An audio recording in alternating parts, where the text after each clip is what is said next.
these people had one thing in common. They knew they had it in themselves. They knew they could be something beyond where they were. They were willing to put their time, their energies to better themselves. What you really could do with more skills, it's just remarkable. So I would like to just tell you a couple of short stories, and we'll draw maybe a couple of lessons from them. I would like to tell you of two women that each sold a business to Berkshire Hathaway, to me actually, for many, many, many millions of dollars. Both of them started with $2,500. By a coincidence, it was the exact same amount. It was everything they had in the world. And one of them was a woman who landed in Seattle in 1917, couldn't speak a word of English, had a tag around her neck. The tag said, Fort Dodge, Iowa. The Red Cross got her to Fort Dodge, where she was reunited with her husband who had come to the country a couple of years earlier. And she lived in Fort Dodge for 2 years. And as she put it, she felt like a dummy. She couldn't pick up the language. She couldn't learn a word. And so she and her husband decided to move to Omaha. So they came to Omaha in 1919. And there she found a small colony of Russian Jews, so she started feeling more at home. And then as her oldest daughter went to school, she would come home, this daughter, Frances, and she would teach her mother the words she'd learned in school that day. And this woman, Rose Blumpkin, spent 20 years saving money, bringing first her siblings over, her mother and father, $50 at a time. She sold used clothing to do it. She had 4 children during this period. And by 1937, after 20 years, she'd saved $2,500.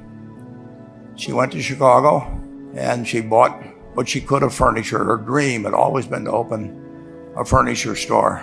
And this woman who had never gone to school one day in her life, with $2,500, but with the same spirit that the people in this room had about having a dream and working to accomplish that dream, she built a business which she sold to me in 1983 for $60 million approximately, and which did $1.5 billion worth of business last year.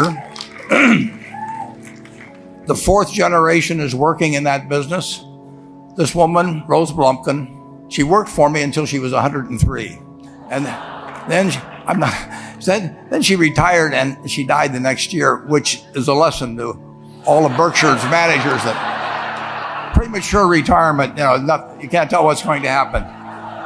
But Mrs. B, with her $2,500, one further fact about her, she could not read or write. And she went into a furniture business, and she didn't bring anything unique in furniture, but she brought a determination to succeed. She knew she could outwork anyone else. She knew she cared about her customers. She worked at very low gross margins, but she built this incredible business. And I saw one other woman who did a similar thing with $2,500. I paid her hundreds of millions of dollars for her business. So I decided to go to the source and get these people before, I don't want you guys coming around to me asking me hundreds of millions of dollars. I'd like to join in with you much earlier. So I've followed this group. And today I'd like to tell you about one other small business person. This person, I went to buy his business from him, and he turned me down, which was very wise. But this was a fellow who was born about 8 years before I was. He was born in 1922. We'll call him Jack, lived in the Midwest. He was a pretty good athlete, didn't like school much. And I'm going to tell you one thing early in the story. Maybe you can figure out who the guy was.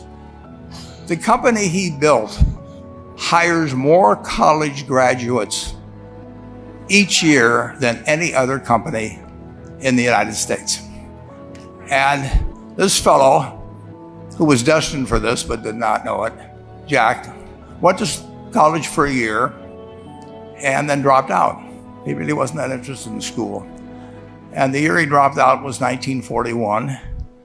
And when the the United States became under attack, he went down to the Army Air Force recruiting station, volunteered, and they turned him down because he had hay fever.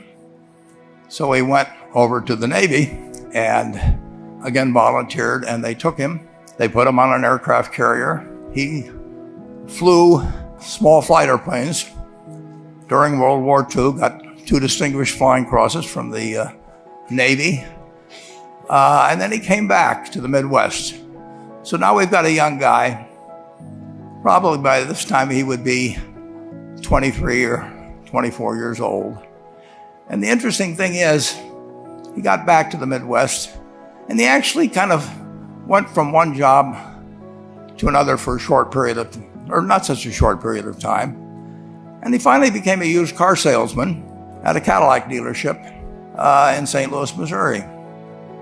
And at age 35, having moved up in the organization, the sales organization, he said to his boss, "Could I go into car leasing business with you?"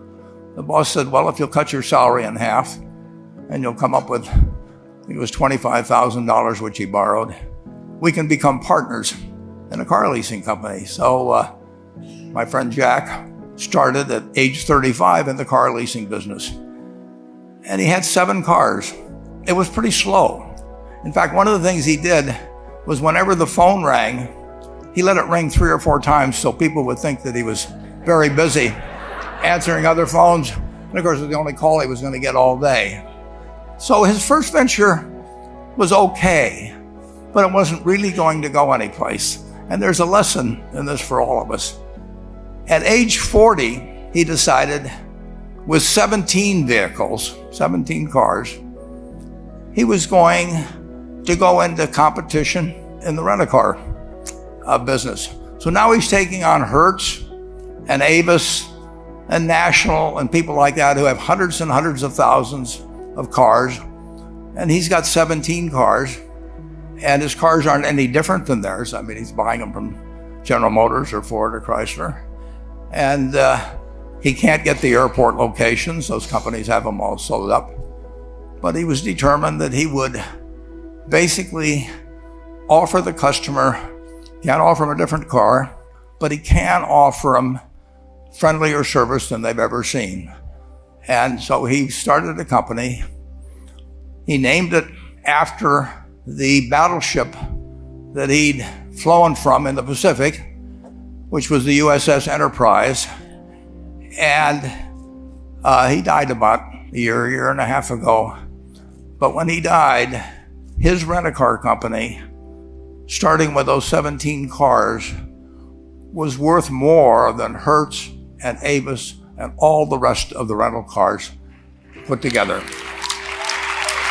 The man's name was Jack Taylor, and his son, Andy Taylor, is a good friend of mine, runs the business now. A grandchild is in the business. There'll probably be a 4th generation along the line. So this man, in the United States, he didn't invent artificial intelligence. You know, he didn't do anything that, just like Mrs. B selling furniture, I mean, that any one of us could have entered those businesses. But he lived by the creed, basically, of delighting his customers and working with people and establishing the relationship with them so that they in turn would want to delight the customers. He couldn't go out there and take care of every rental car possibility, but he learned how to project himself and his attitude toward his fellow man and his desire, to make a friend out of every customer.